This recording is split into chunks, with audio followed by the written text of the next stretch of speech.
Tales of Terror and Mystery by Arthur Conan Doyle. The Brazilian Cat. It is hard luck on a young fellow to have expensive tastes, great expectations, aristocratic connections, but no actual money in his pocket, and no profession by which he may earn any. The fact was that my father, a good, sanguine, easy-going man, had such confidence in the wealth and benevolence of his bachelor elder brother, Lord Southerton, that he took it for granted that I, his only son, would never be called upon to earn a living for myself. He imagined that if there were not a vacancy for me on the great Southerton estates, at least there would be found some post in the diplomatic service, which still remains the special preserve of our privileged classes. He died too early to realize how false his calculations had been. Neither my uncle nor the state took the slightest notice of me, or showed any interest in my career. An occasional brace of pheasants or basket of hares was all that ever reached me to remind me that I was heir to Otwell House and one of the richest estates in the country. In the meantime I found myself a bachelor and man about town, living in a suite of apartments in Grosvenor Mansions, with no occupation save that of pigeon-shooting and polo-playing at Hurlingham. Month by month I realized that it was more and more difficult to get the brokers to renew my bills, or to cash any further post-obits upon an unentailed property. Ruin lay right across my path, and every day I saw it clearer, nearer, and more absolutely unavoidable.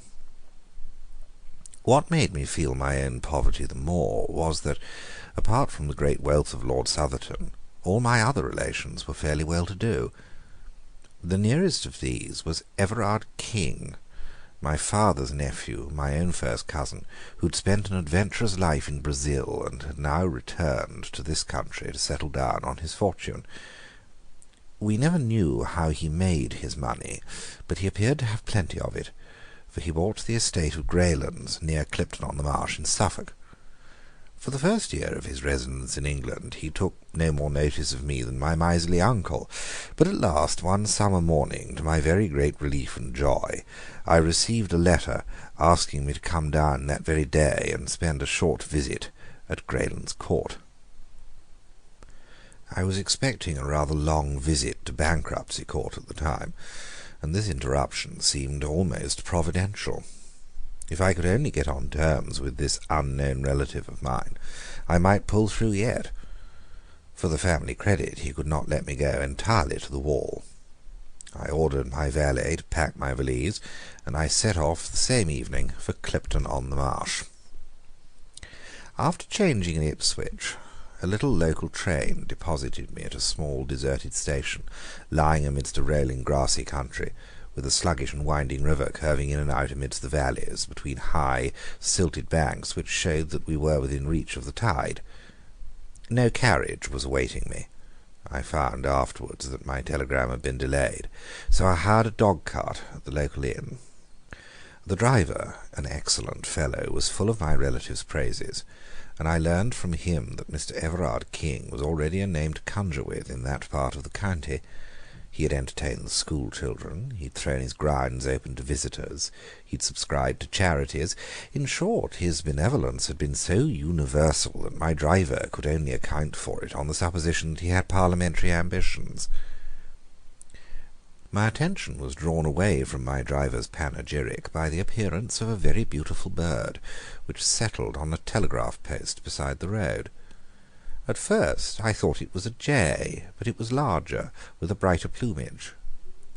The driver accounted for its presence at once by saying that it belonged to the very man whom we were about to visit. It seems that the acclimatization of foreign creatures was one of his hobbies, and that he brought with him from Brazil a number of birds and beasts which he was endeavouring to rear in England. When once we had passed the gates of Greylands Park, we had ample evidence of this taste of his. Some small spotted deer, a curious wild pig, known, I believe, as a peccary, a gorgeously feathered oriole, some sort of armadillo, and a singular lumbering in-toed beast like a very fat badger, were among the creatures which I observed as we drove along the winding avenue. Mr. Everard King, my unknown cousin, was standing in person upon the steps of his house, for he had seen us in the distance and had guessed that it was I. His appearance was very homely and benevolent, short and stout, 45 years old, perhaps, with a round, good-humoured face, burned brown with the tropical sun and shot with 1,000 wrinkles. He wore white linen clothes in true planter style, with a cigar between his lips and a large Panama hat upon the back of his head. It was such a figure as one associates with a verandahed bungalow, and it looked curiously out of place in front of this broad stone English mansion, with its solid wings and its Palladio pillars before the doorway. "My dear," he cried, glancing over his shoulder, "my dear, here is our guest. Welcome, welcome to Greylands. I am delighted to make your acquaintance, Cousin Marshall, and I take it as a great compliment that you should honour this sleepy little country place with your presence." Nothing could be more hearty than his manner, and he set me at my ease in an instant. But it needed all his cordiality to atone for the frigidity and even rudeness of his wife, a tall, haggard woman who came forward at his summons. She was, I believe, of Brazilian extraction, though she spoke some excellent English, and I accused her manners on the score of her ignorance of our customs. She did not attempt to conceal, however, either then or afterwards, that I was no very welcome visitor at Greylands Court. Her actual words were, as a rule, courteous, but she was the possessor of a pair of particularly expressive dark eyes, and I read in them very clearly from the first that she heartily wished me back in London once more. However, my debts were too pressing, and my designs upon my wealthy relative were too vital for me to allow them to be upset by the ill temper of his wife, so I disregarded her coldness and reciprocated the extreme cordiality of his welcome. No pains had been spared by him to make me comfortable. My room was a charming one. He implored me to tell him anything which could add to my happiness. It was on the tip of my tongue to inform him that a blank cheque would materially help towards that end, but I felt that it might be premature in the present state of our acquaintance. The dinner was excellent, and as we sat together afterwards over his Havanas and coffee, which later he told me was specially prepared upon his own plantation, it seemed to me that all my driver's eulogies were justified, and that I had never met a more large-hearted and hospitable man. But in spite of his cheery good nature, he was a man with a strong will and a fiery temper of his own. Of this I had an example upon the following morning. The curious aversion which Mrs. Everard King had conceived towards me was so strong that her manner at breakfast was almost offensive, but her meaning became unmistakable when our husband had quitted the room. "The best train in the day is at 12:15, said she. "But I wasn't thinking of going today," I answered frankly, perhaps even defiantly, for I was determined not to be driven out by this woman. "Oh, if it rests with you," said she, and she stopped with a most insolent expression in her eyes. "I'm sure," I answered, "that Mr. Everard King would tell me if I were outstaying my welcome." "What's this? What's this?" said a voice, and there he was in the room. He had overheard my last words, and a glance at our faces had told him the rest. In an instant his chubby, cheery face set into an expression of absolute ferocity. "Might I trouble you to walk outside, Marshall?" said he. I may mention that my own name is Marshall King. He closed the door behind me, and then for an instant I heard him talking in a low voice of concentrated passion to his wife. This gross breach of hospitality had evidently hit upon his tenderest point. I'm no eavesdropper, and so I walked out onto the lawn. Presently I heard a hurried step behind me, and there was the lady, her face pale with excitement and her eyes red with tears. "My husband has asked me to apologize to you, Mr. Marshall King," said she, standing with downcast eyes before me. "Please do not say another word, Mrs. King." Her dark eyes suddenly blazed out at me. "You fool!" she hissed with frantic vehemence, and turning on her heel, swept back to the house. The insult was so outrageous, so insufferable, that I could only stand staring after her in bewilderment. I was still there when my host joined me. He was his cheery, chubby self once more. "I hope that my wife has apologised for her foolish remarks," said he. "Oh, yes, yes, certainly." He put his hand through my arm and walked with me up and down the lawn. "You must not take it seriously," said he.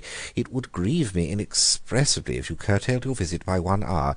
The fact is, there is no reason why there should be any concealment between relatives, that my poor dear wife is incredibly jealous. She hates that anyone, male or female, should for an instant come between us. Her ideal is a desert island and an eternal tête-à-tête. That gives you the clue to her actions, which are, I confess, upon this particular point, not very far removed from mania. Tell me you will think no more of it." "No, no, certainly not." "Then light this cigar and come round with me and see my little menagerie." The whole afternoon was occupied by this inspection, which included all the birds, beasts, and even reptiles which he had imported. Some were free, some in cages, a few actually in the house. He spoke with enthusiasm of his successes and his failures, his births and his deaths, and he would cry out in his delight like a schoolboy when, as we walked, some gaudy bird would flutter up from the grass, or some curious beast slink into the cover. Finally he led me down a corridor which extended from one wing of the house. At the end of this there was a heavy door with a sliding shutter in it, and beside it there projected from the wall an iron handle attached to a wheel and a drum. A line of stout bars extended across the passage. "I am about to show you the jewel of my collection," said he. "There is only one other specimen in Europe, now that the Rotterdam cub is dead. It is a Brazilian cat." "But how does that differ from any other cat?" "You will soon see that," said he, laughing. "Will you kindly draw that shutter and look through?" I did so, and found that I was gazing into a large empty room with stone flags and small barred windows upon the further wall. In the centre of the room, lying in the middle of a golden patch of sunlight, there was stretched a huge creature, as large as a tiger, but as black and sleek as ebony. It was simply a very enormous and very well-kept black cat, and it cuddled up and basked in that yellow pool of light exactly as a cat would do. It was so graceful, so sinewy, and so gently and smoothly diabolical that I could not take my eyes from the opening. "Isn't he splendid?" said my host enthusiastically. "Glorious. I never saw such a noble creature." "Some people call it a black puma, but really it is not a puma at all. That fellow is nearly 11 feet from tail to tip. 4 years ago he was a little ball of black fluff with 2 yellow eyes staring out of it. He was sold me as a new-born cub up in the wild country at the headwaters of the Rio Negro. They speared his mother to death after she'd killed a dozen of them." "They are ferocious, then?" "The most absolutely treacherous and bloodthirsty creatures upon earth. You talk about a Brazilian cat to an up-country Indian, and see him get the jumps. They prefer humans to game. This fellow has never tasted living blood yet, but when he does he'll be a terror. At present he won't stand anyone but me in his den. Even Baldwin the groom dare not go near him. As to me, I am his mother and father in one." As he spoke, he suddenly, to my astonishment, opened the door and slipped in, closing it instantly behind him. At the sound of his voice the huge lithe creature rose, yawned, and rubbed its round black head affectionately against his side, while he patted and fondled it. "Now, Tommy, into your cage," said he. The monstrous cat walked over to one side of the room and coiled itself up under a grating. Everard King came out, and taking the iron handle which I have mentioned, he began to turn it. As he did so, the line of bars in the corridor began to pass through a slot in the wall, and closed up the front of this grating so as to make an effective cage. When it was in position, he opened the door once more and invited me into the room, which was heavy with the pungent, musty smell peculiar to the great carnivora. "That's how we work it," said he. "We give him the run of the room for exercise, and then at night we put him in his cage. You can let him out by turning the handle from the passage, or you can, as you have seen, coop him up in the same way. No, no, you should not do that." I had put my hand between the bars to pat the glossy, heaving flank. He pulled it back with a serious face. "I assure you that he is not safe. Don't imagine that because I can take liberties with him anyone else can. He is very exclusive in his friends, aren't you, Tommy? Ah, he hears his lunch coming to him, don't you, boy?" A step sounded in the stone-flagged passage, and the creature had sprung to his feet and was pacing up and down in the narrow cage, his yellow eyes gleaming, his scarlet tongue rippling and quivering over the white line of his jagged teeth. A groom entered with a coarse joint upon a tray and thrust it through the bars to him. He pounced lightly upon it and carried it off to the corner, and there, holding it between his paws, tore and wrenched at it, raising his bloody muzzle every now and then to look at us. It was a malignant and yet fascinating sight. "You can't wonder that I'm fond of him, can you?" said my host as we left the room, "especially when you consider that I have had the rearing of him. It was no joke bringing him over from the centre of South America, but here he is safe and sound, and, as I have said, far the most perfect specimen in Europe. The people at the zoo are dying to have him, but I really can't part with him. Now, I think that I have inflicted my hobby upon you long enough, so we cannot do better than follow Tommy's example and go to our lunch." My South American relative was so engrossed by his grounds and their curious occupants that I hardly gave him credit at first for having any interests outside them. That he had some, and pressing ones, was soon borne in upon me by the number of telegrams which he received. They arrived at all hours, and were always opened by him with the utmost eagerness and anxiety upon his face. Sometimes I imagined that it must be the turf, and sometimes the stock exchange, but certainly he had some very urgent business going forwards which was not transacted upon the downs of Suffolk. During the 6 days of my visit he had never fewer than 3 or 4 telegrams a day, sometimes as many as 7 or 8. I had occupied these 6 days so well that by the end of them I had succeeded in getting upon the most cordial terms with my cousin. Every night we had sat up late in the billiard-room, he telling me the most extraordinary stories of his adventures in America, stories so desperate and reckless that I could hardly associate them with the brown, little chubby man before me.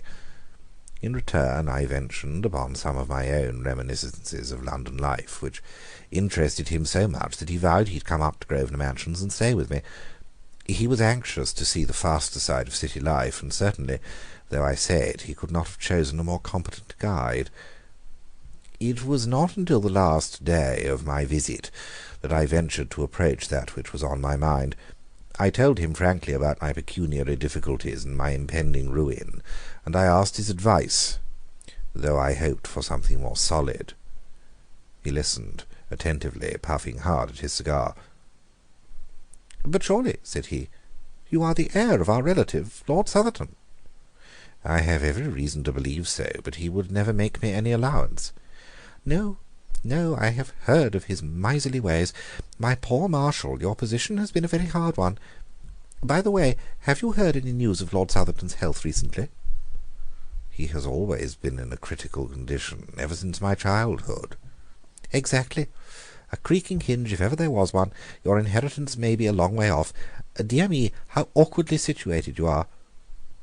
"I had some hopes, sir, that you, knowing all the facts, might be inclined to advance—" "Don't say another word, my dear boy," he cried with the utmost cordiality. "We shall talk it over tonight, and I give you my word that whatever is in my power shall be done." I was not sorry that my visit was drawing to a close, for it is unpleasant to feel that there is one person in the house who eagerly desires your departure. Mrs. King's sallow face and forbidding eyes had become more and more hateful to me. She was no longer actively rude, fear of her husband prevented her, but she pushed her insane jealousy to the extent of ignoring me, never addressing me, and in every way making my stay at Greylands as uncomfortable as she could. So offensive was her manner during that last day that I should certainly have left had it not been for that interview with my host in the evening, which would, I hoped, retrieve my broken fortunes. It was very late when it occurred, for my relative, who had been receiving even more telegrams than usual during the day, went off to his study after dinner, and only emerged when the household had retired to bed. I heard him go round, locking the doors, as custom was of a night, and finally he joined me in the billiard-room.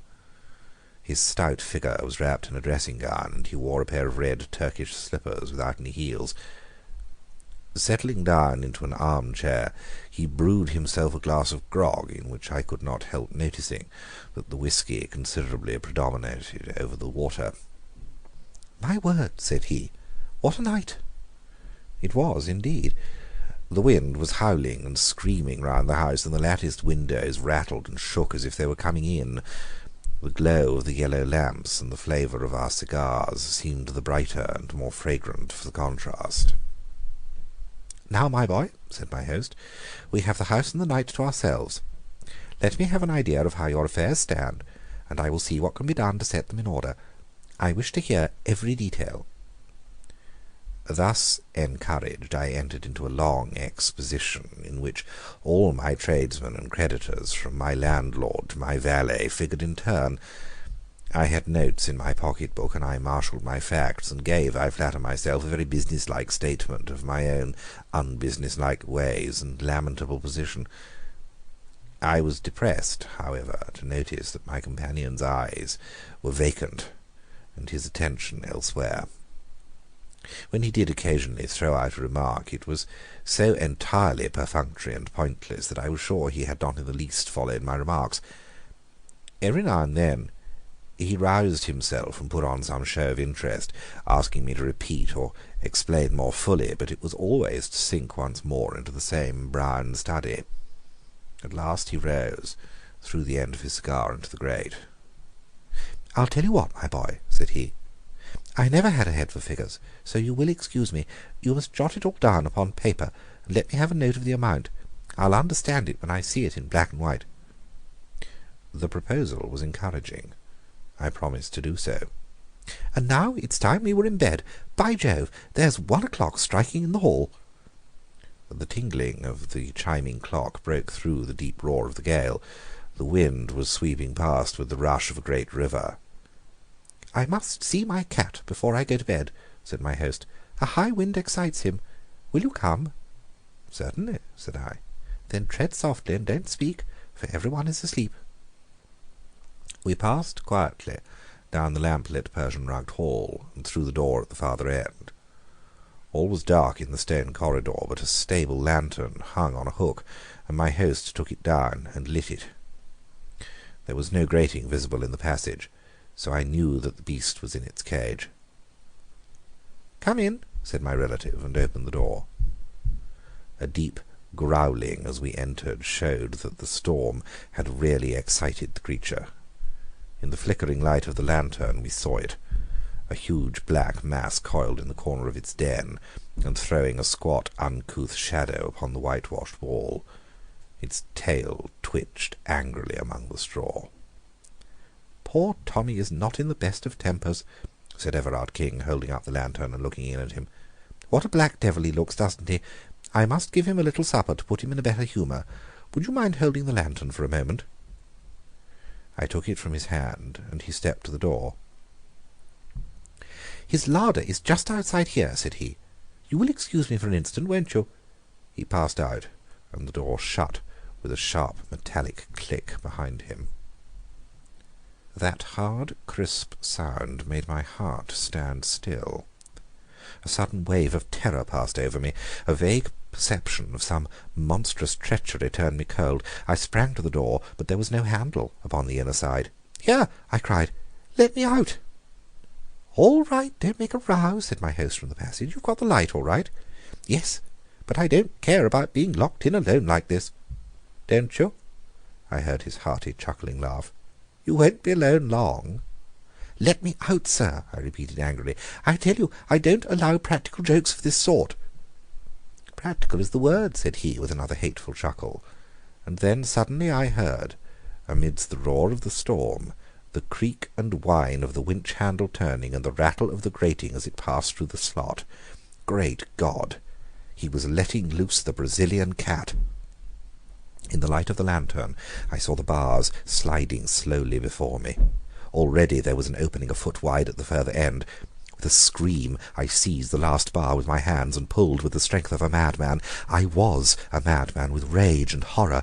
For a minute or more I held the thing motionless. I knew that he was straining with all his force upon the handle, and that the leverage was sure to overcome me. I gave inch by inch, my feet sliding along the stones, and all the time I begged and prayed this inhuman monster to save me from this horrible death. I conjured him by his kinship. I reminded him that I was his guest. I begged to know what harm I had ever done him. His only answers were the tugs and jerks upon the handle, each of which, in spite of all my struggles, pulled another bar through the opening. Clinging and clutching, I was dragged across the whole front of the cage until at last, with aching wrists and lacerated fingers, I gave up the hopeless struggle. The grating clanged back as I released it, and an instant later I heard the shuffle of the Turkish slippers in the passage and the slam of the distant door. Then everything was silent. The creature had never moved during this time. He lay still in the corner, and his tail had ceased switching. This apparition of a man adhering to his bars and dragged screaming across him had apparently filled him with amazement. I saw his great eyes staring steadily at me. I had dropped the lantern when I seized the bars, but it still burned upon the floor, and I made a movement to grasp it, with some idea that its light might protect me. But the instant I moved, the beast gave a deep and menacing growl. I stopped and stood still, quivering with fear in every limb. The cat, if one may call so fearful a creature by so homely a name, was not more than 10 feet from me. The eyes glimmered like 2 discs of phosphorus in the darkness. They appalled and yet fascinated me. I could not take my own eyes from them. Nature plays strange tricks with us at such moments of intensity, and those glimmering lights waxed and waned with a steady rise and fall. Sometimes they seemed to be tiny points of extreme brilliancy, little electric sparks in the black obscurity. Then they would widen and widen until all that corner of the room was filled with their shifting and sinister light, and then suddenly they went out altogether. The beast had closed its eyes. I do not know whether there may be any truth in the old idea of the dominance of the human gaze, or whether the huge cat was simply drowsy, but the fact remains that, far from showing any symptom of attacking me, it simply rested its sleek black head upon its huge forepaws, and seemed to sleep. I stood, fearing to move, lest I should rouse it into malignant life once more, but at least I was able to think clearly, now that the baleful eyes were off me. Here I was, shut up for the night with the ferocious beast. My own instincts, to say nothing of the words of the plausible villain who laid this trap for me, warned me that the animal was as savage as its master. How could I stave it off until morning? The door was hopeless, and so were the narrow barred windows. There was no shelter anywhere in the bare stone-flagged room. To cry for assistance was absurd. I knew that this den was an outhouse, and that the corridor which connected it with the house was at least 100 feet long. Besides, with the gale thundering outside, my cries were not likely to be heard. I had only my own courage and my own wits to trust to. And then, with a fresh wave of horror, my eyes fell upon the lantern. The candle burned low and was already beginning to gutter. In 10 minutes it would be out. I had only 10 minutes, then, in which to do something, for I felt that if I were once left in the dark with that fearful beast I should be incapable of action. The very thought of it paralyzed me. I cast my despairing eyes round this chamber of death, and they rested upon one spot which seemed to promise, I will not say safety, but less immediate and imminent danger than the open floor. I have said that the cage had a top as well as a front, and this top was left standing when the front was wound through the slot in the wall. It consisted of bars at a few inches' interval, with stout wire netting between, and it rested upon a strong stanchion at each end. It stood now as a great barred canopy over the crouching figure in the corner. The space between this iron shelf and the roof may have been from 2 or 3 feet. If I could only get up there, squeezed in between bars and ceiling, I should have only one vulnerable side. I should be safe from below, from behind, and from each side. Only on the open face of it could I be attacked. There, it is true, I had no protection whatever, but at least I should be out of the brute's path when he began to pace about his den. He should have to come out of his way to reach me. It was now or never, for if once the light were out, it would be impossible. With a gulp in my throat, I sprang up, seized the iron edge of the top, and swung myself panting onto it. I writhed in face downwards, and found myself looking straight up into the terrible eyes and yawning jaws of the cat.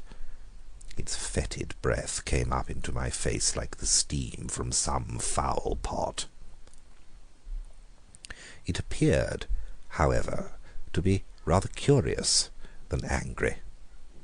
With a sleek ripple of its long black back it rose, stretched itself, and then, rearing itself on its hind legs with one forepaw against the wall, it raised the other and drew its claws across the wire meshes beneath me. One sharp white hook tore through my trousers, for I may mention that I was still in evening dress, and dug a furrow in my knee. It was not meant as an attack, but rather as an experiment, for upon my giving a sharp cry of pain, he dropped down again, and, springing lightly into the room, he began walking swiftly round it, looking up every now and again in my direction. For my part, I shuffled backwards until I lay with my back against the wall, screwing myself into the smallest space possible. The further I got, the more difficult it was for him to attack me. He seemed more excited now that he had begun to move about, and he ran swiftly and noiselessly round and round the den, passing continually underneath the iron couch upon which I lay. It was wonderful to see so great a bulk passing like a shadow, with hardly the softest thudding of velvety pads. The candle was burning low, so low that I could hardly see the creature, and then, with a last flare and splutter, it went out altogether. I was alone with the cat in the dark. It helps one to face a danger when one knows that one has done all that can possibly be done. There is nothing for it then but to quietly await the result. In this case there was no chance of safety anywhere except the precise spot where I was. I stretched myself out, therefore, and lay silently, almost breathlessly, hoping that the beast might forget my presence if I did nothing to remind him. I reckoned that it must already be 2 o'clock. At 4 it would be full dawn. I had not more than 2 hours to wait for daylight. Outside, the storm was still raging, and the rain lashed continually against the little windows. Inside, the poisonous and fetid air was overpowering. I could neither hear nor see the cat. I tried to think about other things, but only one had power enough to draw my mind from my terrible position. That was the contemplation of my cousin's villainy, his unparalleled hypocrisy, his malignant hatred of me. Beneath that cheerful face there lurked the spirit of a medieval assassin. And as I thought of it, I saw more clearly how cunningly the thing had been arranged. He had apparently gone to bed with the others. No doubt he had his witness to prove it. Then, unknown to them, he had slipped down, had lured me into his den, and abandoned me. His story would be so simple. He had left me to finish my cigar in the billiard-room. I had gone down on my own account to have a last look at the cat. I had entered the room without observing that the cage was opened, and I had been caught. How could such a crime be brought home to him? Suspicion, perhaps, but proof? Never. How slowly those dreadful 2 hours went by. Once I heard a low, rasping sound, which I took to be the creature licking its own fur. Several times those greenish eyes gleamed at me through the darkness, but never in a fixed stare, and my hopes grew stronger that my presence had been forgotten or ignored. At last The least faint glimmer of light came through the windows.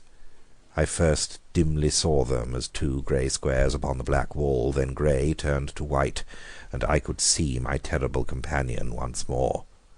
And he, alas, could see me. It was evident to me at once that he was in a much more dangerous and aggressive mood than when I had seen him last. The cold of the morning had irritated him, and he was hungry as well. With a continual growl, he paced swiftly up and down the side of the room which was farthest from my refuge, his whiskers bristling angrily and his tail switching and lashing. As he turned at the corners, his savage eyes always looked upward at me with a dreadful menace. I knew then that he meant to kill me. Yet I found myself even at that moment admiring the sinuous grace of the devilish thing, its long, undulating, rippling movements, the gloss of its beautiful flanks, the vivid, palpitating scarlet of the glistening tongue which hung from the jet-black muzzle. And all the time that deep, threatening growl was rising and rising in an unbroken crescendo. I knew that the crisis was at hand. It was a miserable hour to meet such a death. So cold, so comfortless, shivering in my light dress clothes upon this gridiron of torment upon which I was stretched. I tried to brace myself to it, to raise my soul above it, and at the same time, with the lucidity that comes to a perfectly desperate man, I cast round for some possible means of escape. One thing was clear to me. If that front of the cage was only back in its position once more, I could find a sure refuge behind it. Could I possibly pull it back? I hardly dared to move, for fear of bringing the creature upon me. Slowly, very slowly, I put my hand forward until it grasped the edge of the front, the final bar which protruded through the wall. To my surprise, it came quite easily to my jerk. Of course, the difficulty of drawing it out arose from the fact that I was clinging to it.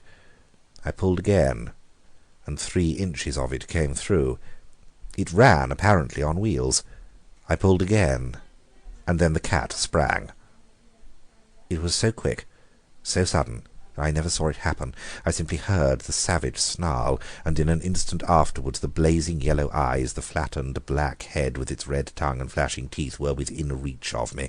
The impact of the creature shook the bars upon which I lay, until I thought, as far as I could think of anything at such a moment, that they were coming down. The cat swayed there for an instant, the head and front paws quite close to me, the hind paws clawing to find a grip upon the edge of the grating. I heard the claws rasping as they clung to the wire netting, and the breath of the beast made me sick. But its bound had been miscalculated. It could not retain its position. Slowly, grinning with rage and scratching madly at the bars, it swung backwards and dropped heavily upon the floor. With a growl, it instantly faced round to me and crouched for another spring. I knew that the next few moments would decide my fate. The creature had learned by experience.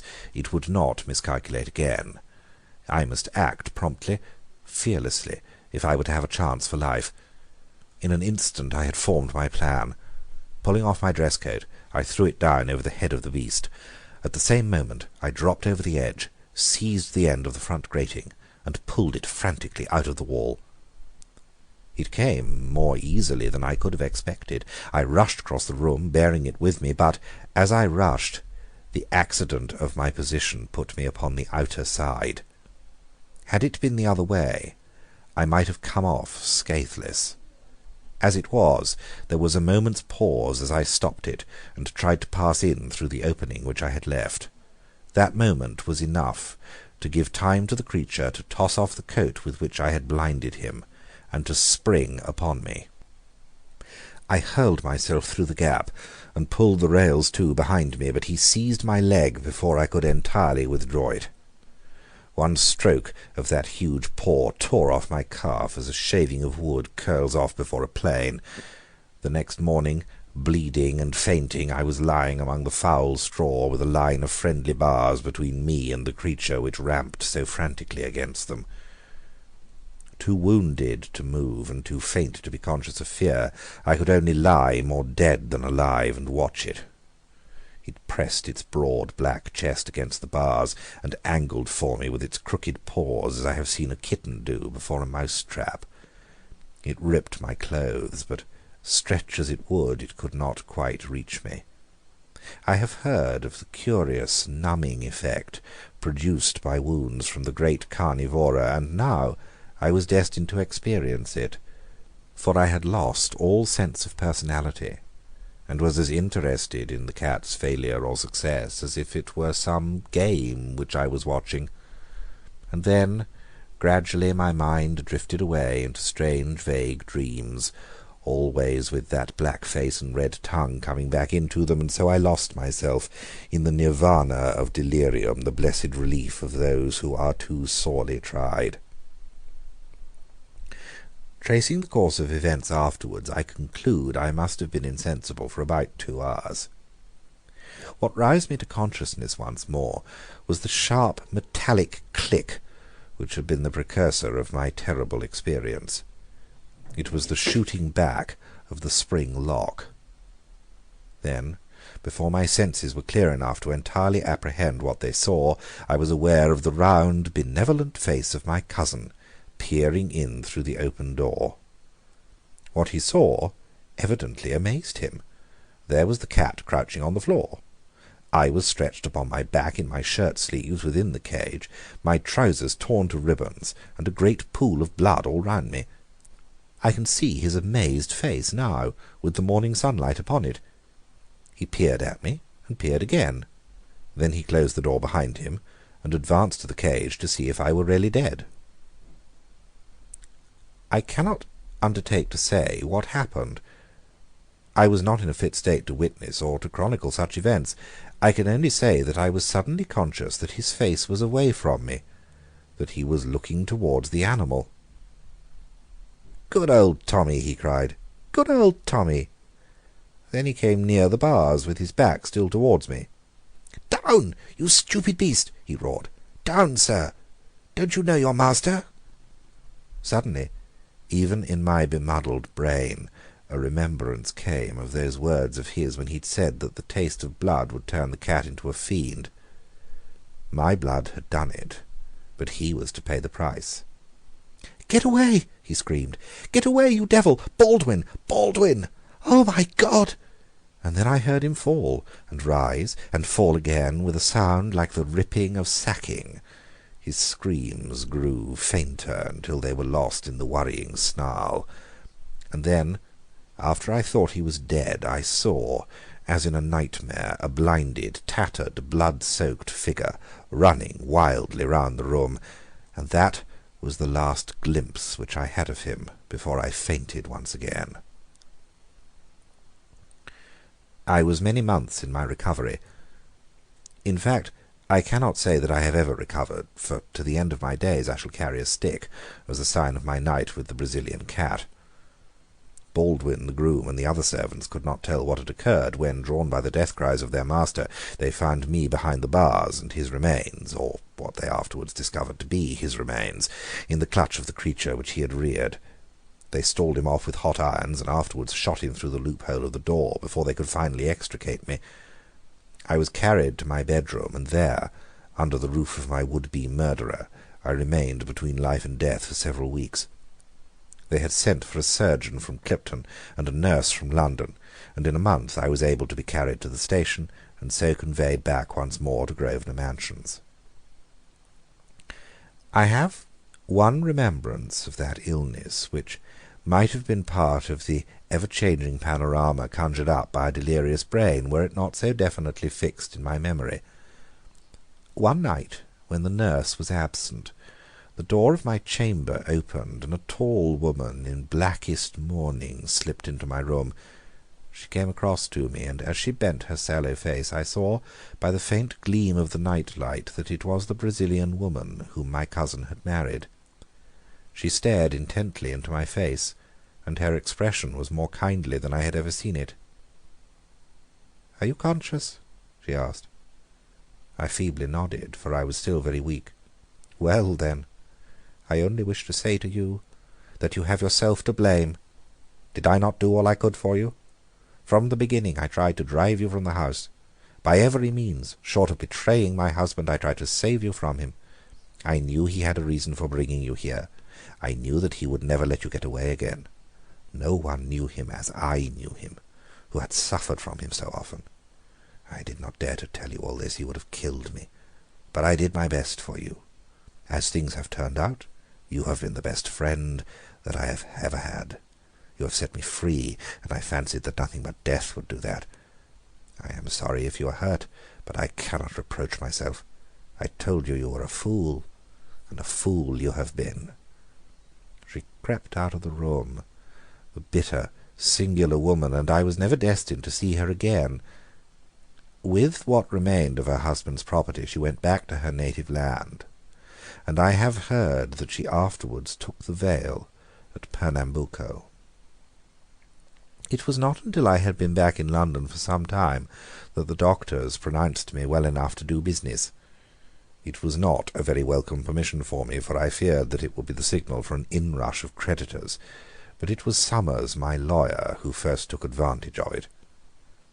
"I am very glad to see that your lordship is so much better," said he. "I have been waiting a long time to offer my congratulations." "What do you mean, Summers? This is no time for joking." "I mean what I say," he answered.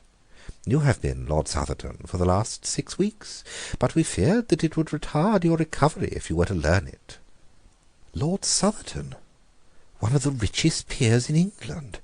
I couldn't believe my ears, and then suddenly I thought of the time which had elapsed, and how it coincided with my injuries. "Then Lord Southerton must have died about the same time that I was hurt?" "His death occurred upon that very day." Summers looked hard at me as I spoke, and I am convinced, for he was a very shrewd fellow, that he had guessed the true state of the case. He paused for a moment as if awaiting a confidence from me, but I could not see what was to be gained by exposing such a family scandal. "Yes, a very curious coincidence," he continued with the same knowing look. "Of course you are aware that your cousin, Everard King, was the next heir to the estates. Now, if it had been you instead of him who had been torn to pieces by this tiger, or whatever it was, then of course he would have been Lord Southerton at the present moment." "No doubt," said I. "And he took such an interest in it," said Summers. "I happen to know that the late Lord Southerton's valet was in his pay, and that he used to have telegrams from him every few hours to tell him how he was getting on. That would be about the time when you were down there. Was it not strange that he should wish to be so well informed, since he knew that he was not the direct heir?" "Very strange," said I. "And now, Summers, if you will bring me my bills and a new cheque-book, we will begin to get things into order." End of The Brazilian Cat by Arthur Conan Doyle.